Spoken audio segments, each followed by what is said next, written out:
What's up, Brian Tong here, and welcome to Googleicious for everything going on inside the world of Google. The top stories this week belong to Samsung and LG after an image obtained by The Verge has been confirmed to be the new LG G6 that is coming February 26th.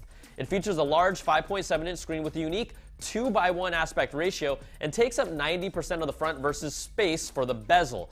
Now, the G6 will be made entirely out of glass and metal and looks to ditch the modular and plastic design of the G5. And let's not kid ourselves, its rounded corners and polished edges brings a familiar iPhone design aesthetic. Now, the G6 will have a headphone jack, it will be waterproof, but will no longer have a replaceable battery. Also, an image by D4 Design on Twitter is believed to show off the two Galaxy S8 front panels with the minimal bezel and rounded display corners. It's the best picture we've seen to date, and Android police sources say this image is a very close match to the actual device. The Galaxy S8 is expected to come in two sizes. Both will have curved displays, and Samsung will skip Mobile World Congress in Barcelona this year. A Forbes report says the new S8 will debut in Korea on April the 14th. Now, Samsung is also going to make life tougher for other phone manufacturers by hoarding Qualcomm's supply of their latest Snapdragon 835 processor with a deal made between the two. That means the S8 will get the latest chip, while the LG G6 will use last year's 821 Snapdragon instead of waiting for Samsung to get their share, which would have delayed the G6. We don't really know how much better it will actually be, but the Google Pixel that runs the 821 chip does just fine. We can assume the tech spec snobs, I know who you are, you'll make a big deal of it, but it might not really matter that much, so we'll see. And Samsung revealed this week it was two separate battery defects that caused the Note 7 to explode, resulting in a massive and, yes, embarrassing recall. The first battery from Samsung SDI suffered from an external case design that was too small for its internals, causing it to short circuit and ignite. Then the second battery from Hong Kong-based Amperex had a different flaw, according to Samsung, from a manufacturing defect because they were trying to pump out replacement batteries as quickly as possible. Bottom line, blame it on the batteries, and we'll see how and if Samsung can recover in 2017. All right, let's get to Google news. Google Home now supports Belkin Wemo and Honeywell thermostats, adding support for two major smart home brands.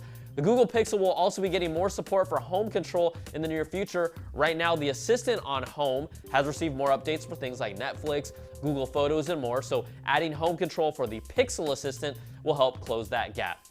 Plus, the Google Chrome OS is known for running on Google's Chromebooks. It's also run on other devices like Chromeboxes and Sticks.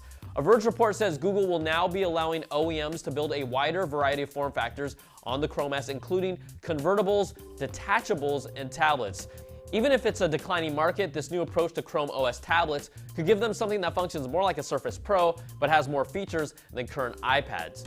And as we get closer to the new Google Watch February 9th launch, Google has released its fifth and final developer preview for Android Wear 2.0.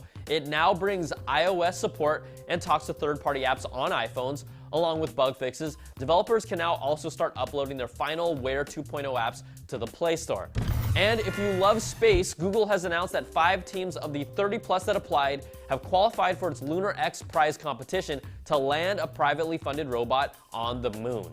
Those 5 teams will be competing for a $20 million reward. The second team to succeed will take home $5 million. Now, the team's robots will not only have to land on the moon successfully, but the robot will have to travel at least 500 meters and then transmit back high-def photos and videos to planet Earth. The team has less than a year left with a launch deadline of December 31st, 2017.